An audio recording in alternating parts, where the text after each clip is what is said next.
कहते हैं अगर पिता अच्छे कर्म करे तो पुत्र अपने आप अच्छा हो जाता है। हमारे परम पूज्य प्रेमानंद जी महाराज ऐसे ही कुछ प्रवचन और ज्ञान की बातें हम लोग को बताते हैं। और सनातन धर्म के बहुत ही बड़े और महान संत हैं हमारे गुरु महाराज प्रेमानंद जी महाराज, जो उनके बताए हुए रास्तों पर चलते हैं। और उम्मीद करते हैं कि हम और हमारे दर्शकों काफ़ी जीवन खुशी रहे, खुशियों से भरा रहे। हमेशा वो ज्ञान की बातें बताते हैं। साथियों, आगे कहानी सुनाने से पहले अगर आप हमारे चैनल पे नए हैं, प्लीज़ चैनल को सब्सक्राइब कर लीजिएगा और बटन लगे बेल आइकन को प्रेस कर दीजिएगा, ताकि जो भी इस तरह का कहानी वीडियो आए उसका नोटिफिकेशन सबसे पहले आपके पास जाए। आइए तो साथियों, बिना देर के हुए हमारे महाराज के बताए हुए कुछ प्रवचन के बारे में बात करते हैं। महाराज जी कहते हैं तो उसका पुत्र निस्संदेह, कोई ज्ञान की बातें बताया जाए तो उसका पुत्र वैसे ही ज्ञानी और शांत स्वशील पैदा लेता है। अन्यथा अगर जो पिता कुछ गलत करते हैं, किसी पर जाता है, तो नहीं थे और उसका नहीं बढ़ा सकता है।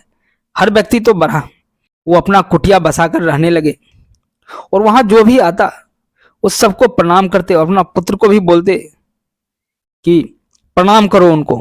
एक बार ऐसा हुआ कि 4 ब्रह्म कुमार आए और उनका पुत्र ने उसको प्रणाम किया तो उन्होंने कहा यशस्वी भव, और लंबी आयु का ने जानते हैं बालक आप नहीं होगा। बोले फिर बताइए, ये तो आयु जो है कोई महान व्यक्ति ही बढ़ा सकते हैं। तो बोला इसका बढ़ जाएगा, फिर इसको भोलेनाथ के मंदिर में ले जाइए। इस समय पूरा होगा वहां। जब बच्चे का उम्र 5 साल हुआ, चले जाते हैं शंकर भोले शंकर के मंदिर में जाकर के मंदिर के शिवलिंग को पकड़कर बच्चा बैठ जाता है। तभी धर्मराज आते हैं और ऐसे महान व्यक्ति को लेने के लिए कोई दूत नहीं आता, यमदूत नहीं आता, ऐसे व्यक्ति को लेने के लिए स्वयं धर्मराज आते हैं।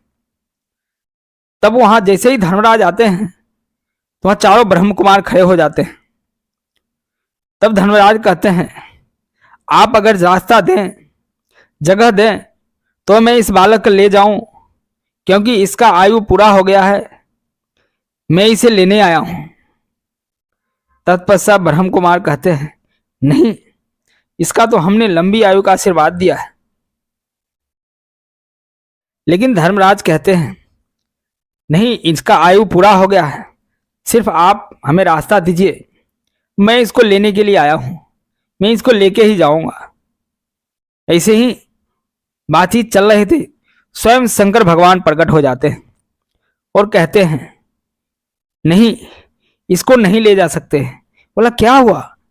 बोला इसकी आयु तो 5 वर्ष का ही है। बोलता ठीक है, 5 वर्ष की है ना, 5 वर्ष मेरा ले लो, मेरी आयु 5 वर्ष ले लो, लेकिन ये बालक को दे दो। अब सोचिए, एक पल ब्रह्मा जी और विष्णु जी के अगर एक पल की आयु होता है वो 100 वर्ष के बराबर होता है। और भोले शंकर त्रिलोकपति ने कहे कि मेरा 5 साल ले लो। अब बताइए उस बालक मिरकंडे का उम्र कितना बढ़ गया। तत्पश्चात बहुत ही क्रोध हो जाते हैं, धर्मराज नहीं मानता है। तत्पश्चात भगवान शंकर भोलेनाथ अपना विशाल गुस्सैल रूप ले लेते हैं और कई बार धर्मराज को फिर वहां से मजबूरन जाना पड़ता है। और वो उस बालक मिरकंडे जीवित रह जाता है। और बड़े बड़े संत महात्मा कहते हैं भक्ति और शक्ति में ऐसी ताकत है कि दुनिया में कोई ऐसी ताकत नहीं है जो भक्ति और शक्ति में है। आप स्वच्छ भावना से, शांत स्वभाव से अगर भक्ति करें तो जरूर आपके मनोकामना पूरी होगी।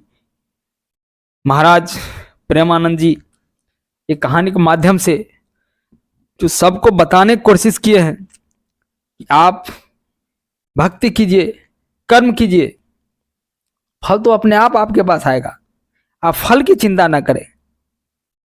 जिस तरह आप देख लिए मार्कंडेय ऋषि ने सिर्फ भक्ति, पूजा और भाव से अपना पुत्र का जीवन वापस पा लिए, वो भी लंबी आयु के साथ।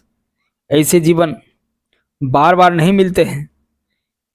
इसी तरह महाराज जी प्रेमानंद जी कहते हैं, जब बालक जैसे ही जन्म लेने वाला हो, किसी माता बहने के पेट में अगर बाल बच्चा है, गर्भवती है, तो उसको मीठी बातें कीजिए, सुंदर बात कीजिए। कोई ऐसी बातें मत कीजिए जो उसके मन को चिड़चिड़ापन लगे। कोई ऐसे बातें मत कीजिए जो उसके लिए कष्टदायी हो। अगर कष्ट देने वाले बात उससे करेंगे तो वो जो संतान जो पैदा होगा उसका, वो भी आपको कष्ट देगा। इसलिए जीवन में कभी भी गर्भवती महिला के साथ कष्ट देने वाली बातें कभी ना करें। ये हमारे सनातन संस्कृति है, ये सनातन धर्म की परंपरा है। ये हमारे गुरु श्री प्रेमानंद जी महाराज कहते हैं, हमेशा शांत रहिए, सुशील रहिए, ऐसी बातें कभी मत कीजिए कि किसी को भी कष्ट हो। ये प्रेमानंद जी महाराज की छोटी सी कहानी कैसी लगी आप कमेंट्स करके ज़रूर बताइएगा। अगर इस कहानी वीडियो अच्छा लगा हो तो साथियों एक लाइक कर दीजिए और अपने दोस्तों को भी शेयर कर दीजिएगा। फिर मिलते हैं एक नई कहानी, नई वीडियो के साथ। तब तक के लिए जय कृष्णा, जय श्री राम, हर हर महादेव।